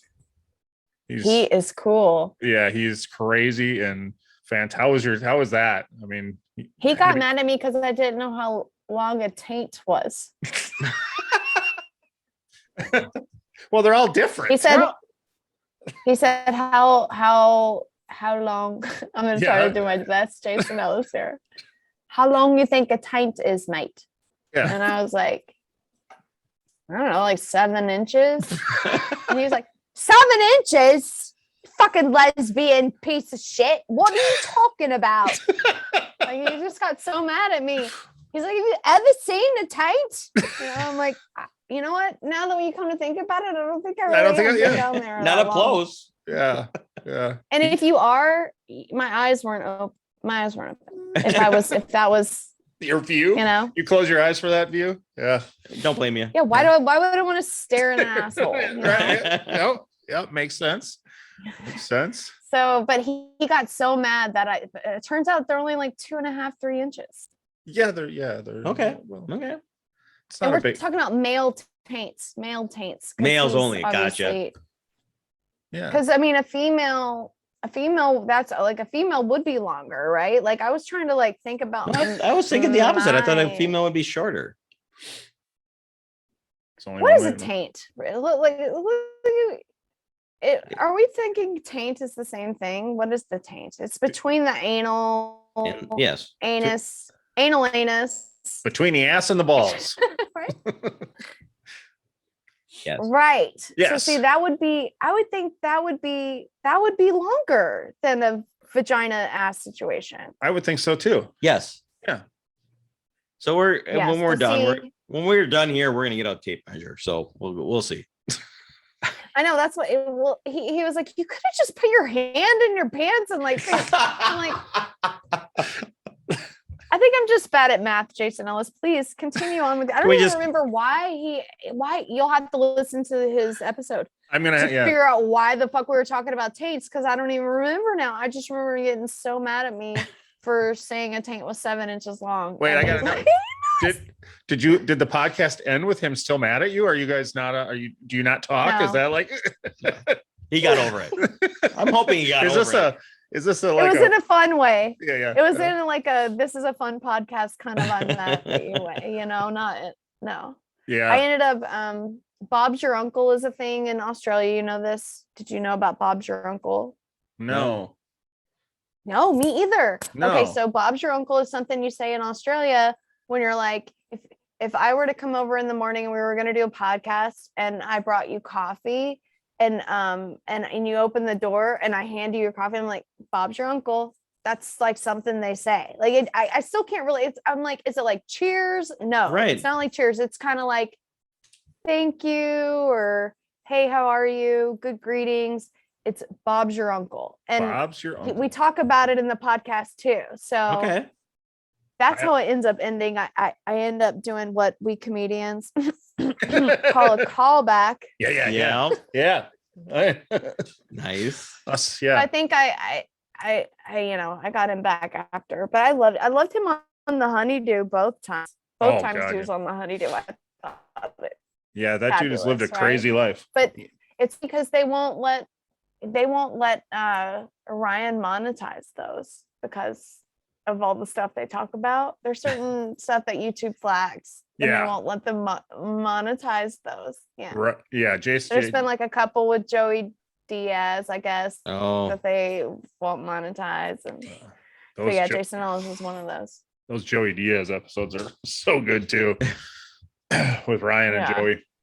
I can imagine. Oh, Joey man. Diaz won't do Zoom either. He's like a hardcore no Zoom, Yeah. and also like I think it's like a hardcore no Zoom with somebody he doesn't know. Did you, I was You gonna know? say because he did a Zoom interview with Sickler when he took the Yeah. Right. laptop to the bathroom with him. Which was Yeah. pretty entertaining. Oh my God. Ari went to the bathroom on my friend's Thomas and Pepper's podcast, Rushmore podcast. Oh, They had like Earl Skagel. It was their 200th episode. They had Earl Skagel on and Ari Shafir, and Ari Shafir was taking a shit the entire time. Wipes his ass and shows it. This on a podcast. Why? Why? I didn't watch it. I only listened because I couldn't. But I think Earl Skagel was like, it's like the Italian flag, flag of Italy or something. I don't know. Or Japanese flag. I don't know. Japanese flag. Oh yeah, just Isn't that tan, red, and black? Yeah. That's what. Because Ari's got a bloody asshole. Oh Can my you give me another god. beer? Just my kids. Tell them to get me a beer. That's why I Perfect. had kids. Perfect. Perfect. How is raising twins? My twins are awesome. They're 14 now, so they're awesome. They want to help me all the time. They're boys, so they're mama's boys, and they just I could ask them to do anything and they'll help me. And they get up every morning. It's so funny. They decided we do homeschool, but they just log on and do their own schoolwork on the curriculum. You know, they log into their curriculum and do it themselves. And they I need you to go in. You're being distracting. I love you. It's my daughter. But my boys, it takes them like 7 hours to get all of their work done. And, you know, if they get up at 10, then they're doing it until like 4 or 5. Yeah. So they made a conscious, and I told them, I don't care when you go to bed, you have to get your work done during the day before you do any kind of video game or play with your friends or whatever. So they on their own decided they were going to get up at 6 o'clock every morning and start early so they could finish by 2 and have the day. And Nice. They're going to get in bed by 10 on their own. They decided this because I was like, I don't care if you go to bed late and wake up late and do your work, as long as, because I mean, who cares? You right.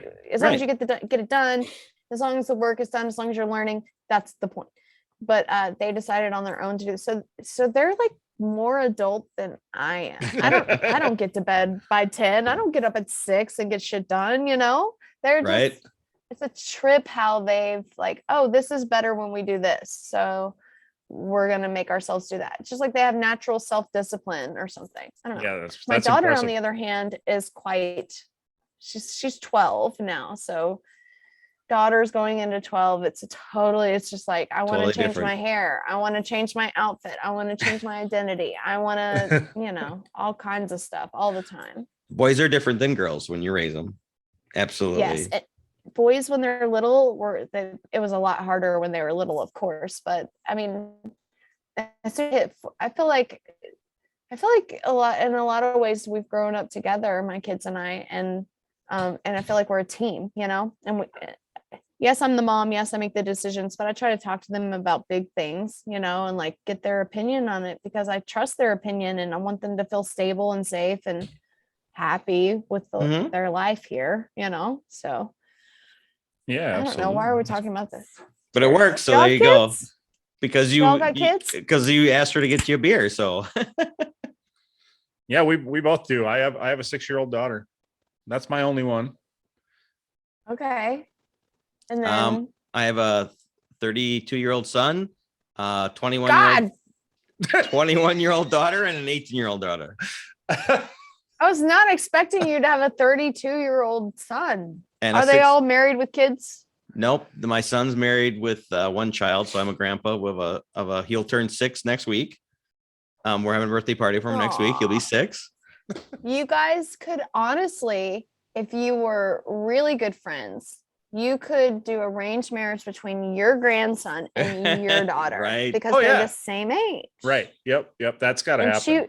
Your daughter would just be a little bit of a cougar. Right. Because. Right. Yeah. Well, she's only been 6 for like 3 months. So it's perfect. Yeah, that doesn't count as cougar. Yeah, they're only like 4 or 5 months apart. Yeah. They're the same age. Yeah. So definitely an arranged marriage or what if you did, since fuck marriage, right? Right. You could do arranged podcast partners. They have to make a podcast. That would be great. They have to. That would be great, actually. Yes. The aftermath of what we created. Love the ideas. We're in. Yeah. I'll talk to him at his birthday party. Thank you. What was that? I'll talk to my grandson at his birthday party. I'll be like, dude, you're starting a podcast. I got you a podcast partner. Yeah. What the fuck's a podcast? Yes, Dad. Grandpa, I gotta go. All you have to teach them is to say, subscribe, rate, and review. Yeah. That's all they need to know. I know. By the way, subscribe, rate, and review. On both. Yeah. So, all right. By the way, subscribe, rate, and review on the Beard and the Dimples podcast. And music is funny. No, I was gonna. Music is funny. Sell your stuff. Yeah. Let's push your stuff. Music is funny. You know, you have to keep saying it even to your crowd because you're not a real podcaster unless you keep saying it every single episode. Okay. I know. We lack that, but we're not real podcasters. We just talk. Yep. Well, and what he kind of was saying is, so we give away, and we're going to give you, send you a tank top with our logo. And I'm gonna cut it up Yeah. to where it's super inappropriate and Nice. yeah, We like it. toppy. Perfect. We'll do that. Yes, absolutely. Because So when we're done. I heard the story. The crop tops are what got you divorced, right? Yeah. Didn't want you to wear crop Beginning of the end. tops. Yeah. So Yeah. crop I'll be our like- top up. I'm gonna be that gross 80-year-old still wearing crop tops just because my husband told me not to. Right? Fuck you. I wear what I want. I wonder Oh, when yeah. the moment will be that I look in the mirror and I'm like, okay, Raelyn, you've Well, had your fun. You've had your never. fun.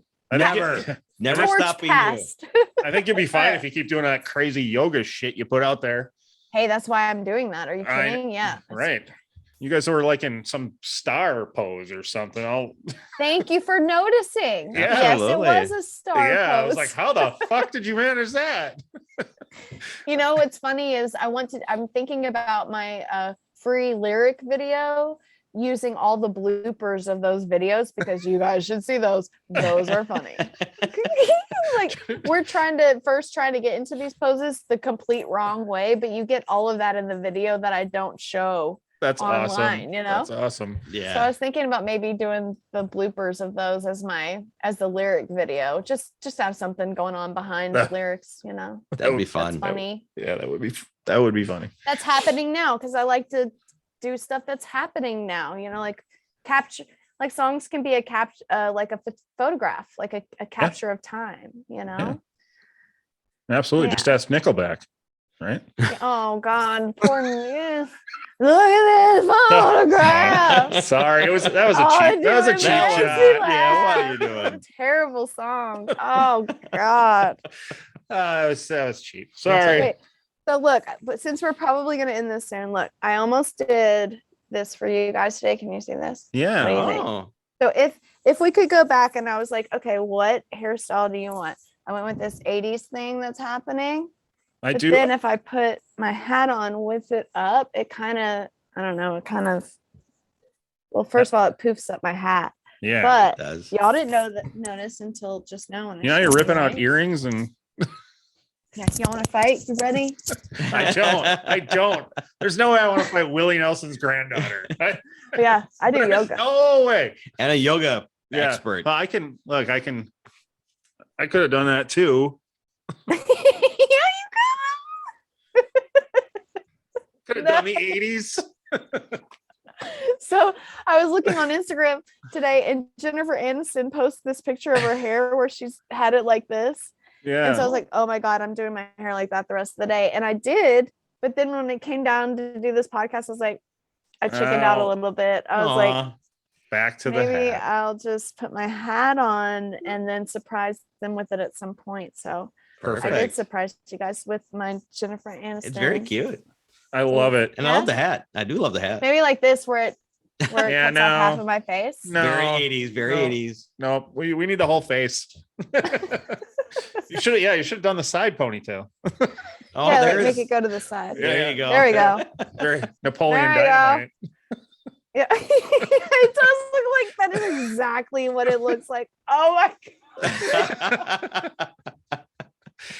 looks like that girl. That girl. Oh my God. I don't remember her name. but Oh shit. I don't Okay, know. well, you guys, this has been so much fun. My computer's dying. I No. have to Yeah, go. I think we've kept you long enough, and you played live music for us. So We cannot be happier. Thank you so much. yeah, And you'll send me a t-shirt, and the next Absolutely. time, and really when you're in Nashville, you guys let me know, and y'all should come over to the museum and we'll do a podcast together about doing podcasts. I would love it. Absolutely, Yeah, that'd be yes. great. It'd be so much And I fun. Absolutely. really will do that thing that I told you to edit out. I'll do that thing. I'm going to send you that thing. That I told Okay. you And to we'll edit it out. Perfect. I got a lot of editing to do. I got to remember what I need to edit out now. Every time I do this. Yeah, well, don't do it now. No, I'm gonna edit that out. No, that is. Yeah, don't, not that part. Because right now you're gonna do it. You're gonna do all your stuff. What do you want to promote? Promote promote. Watch my podcast, subscribe, rate, and review to Music is Funny podcast, and then follow my band, Raelyn Nelson Band. And we're going to be in Green Bay, Wisconsin in 2022. So come see Absolutely. us. You guys have a great night. Thanks for Thank you having me on. Thank I'm you glad so we're much, Raelyn. friends. I'm Yes, glad we're thank friends. We Thank are. you. Thank you so much. Good night. Bye. Uh-oh. Thank you for listening. The tavern is closed for now, but we'd love to have you back for more fun next time. Seriously though, get your asses out of here.